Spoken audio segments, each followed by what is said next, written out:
Olá, estamos aqui em mais um Minutos de Saúde Mental e hoje a nossa ideia é falar de um tema um tanto quanto incômodo para as pessoas, já que vira e mexe, aparece alguma coisa no noticiário, né, vamos dizer assim.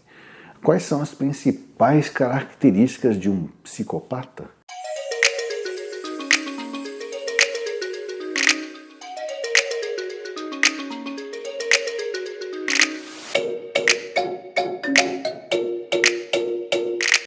Então, os transtornos de caráter são aquelas pessoas em que você observa uma série de comportamentos que você não encontra justificativa em nenhum tipo de causa nesta momento da vida dele. Por exemplo, teve boa infância, teve um bom parto, um bom desenvolvimento neuropsicomotor, uma inteligência boa, às vezes até acima da média, não teve pais agressivos, teve uma boa educação, inclusive religiosa, e de vez em quando você percebe que ele faz algumas coisas meio fora do normal e você acha que não foi ele, inclusive, né? Como, por exemplo, maltratar animais, né?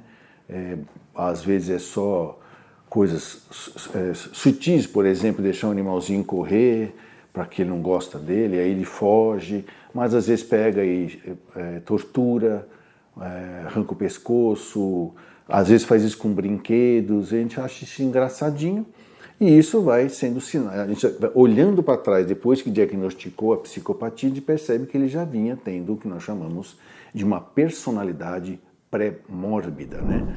Antes do diagnóstico, antes de mostrar a sua característica pior, né? Que seria a dificuldade de empatia com os outros.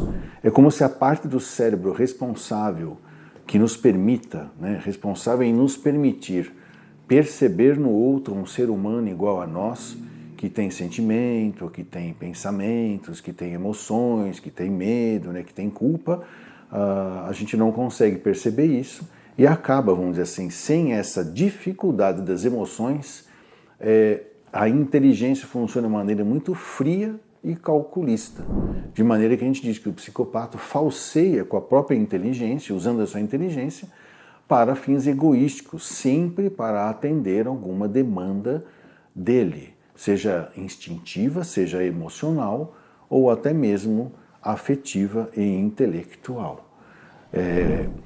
O que acaba acontecendo, então, nos relacionamentos com pessoas que têm psicopatia, né? A princípio, quando você o conhece, né, e eu estou falando o conhece no sentido genérico, né, no sentido de que tanto pode ser um homem como pode ser uma mulher, normalmente eles têm um comportamento agradável, são sedutores, são muito educados, até porque eles sabem como fazer o que os outros gostam de ver. Não que eles estejam querendo agradar por carinho, afeto ou empatia. Não, é tão e apenas somente uma política da boa vizinhança para angariar confiança e aí ir observando por onde ele vai poder obter vantagens pessoais, egoísticas, totalmente daquele indivíduo. Se aquele indivíduo se defende, se aquele indivíduo toma distância, se aquele indivíduo não gosta dele, ele não vai insistir, porque normalmente o psicopata também não gosta de ter trabalho. Por isso que ele vai, de uma certa maneira, buscar aqueles que são mais suscetíveis. E aí então a gente vai começar a perceber que a gente vê muito mais histórias na sociedade de abusos de psicopatas homens, né, do sexo masculino, para com mulheres, né? Não que não exista psicopatia em mulheres, mas ela não vai abusar de homens, a não ser que esses homens sejam totalmente submissos a ela. Mas a gente acaba vendo a psicopata mulher abusando de pessoas que lhes são inferiores em força, em capacidade de se defender, tanto física como psiquicamente. Por exemplo, mulheres abusando de crianças, de idosos, ou de fragilizados, ou de pessoas com alguma deficiência física ou mental, né? E isso acontece. Temos, assim, casos verídicos que viraram filmes. Por exemplo, Eu Me Importo é um filme de uma mulher que ficava observando idosos que eram solitários e entrava com processos na justiça para poder pegar os bens desses idosos, alegando que ela não tinha mais capacidade de cuidar dela, que ela não tinha ninguém e que ela é uma boa pessoa, poderia estar cuidando dela, mas a finalidade era só tão e apenas somente pegar os bens e o dinheiro desses idosos. Um outro caso também é sequestro em Cleveland, que é um filme também, um caso verdadeiro que ocorreu nos Estados Unidos, em Cleveland, um psicopata homem, né, que conseguiu prender em casa 3 mulheres acorrentadas, né? Isso mostrou, o filme é romanceado, mas mostrou o que teria sido a vivência dele com essas 3 mulheres, e elas se conheciam entre si, e ele conhecia as pessoas, as mães dessas pessoas, né, as vidas dessas pessoas. Tanto que ele consolava as pessoas quando tinha as vigílias. Onde foi parar a filha, não sei de quem? Ele ia lá consolar a mãe da filha que ele tinha sequestrado. Teve um filho, uma menina, com uma dessas mulheres, né?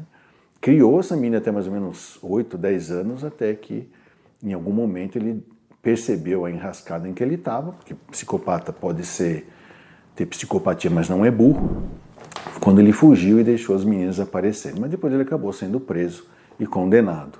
Mas são filmes que você pode assistir e ter mais ou menos como é que é o exemplo do comportamento de um psicopata. E a pergunta final é, tem tratamento para isso? Tem cura para a psicopatia? Recentemente observou-se que não existe tratamento medicamentoso, né? E sim, talvez comportamental, em termos de se reconhecer o psicopata, os seus comportamentos, e tentar anular tudo o que ele já fez e no sentido de tirar qualquer tipo de ação que ele tenha sobre as pessoas, no sentido de que quando ele aparece, quando ele surge, as pessoas têm que saber que ele tem essa falha de funcionamento do caráter e se proteger dele. O processo, então, é reconhecer, identificar, isolar, anular os seus atos e se defender.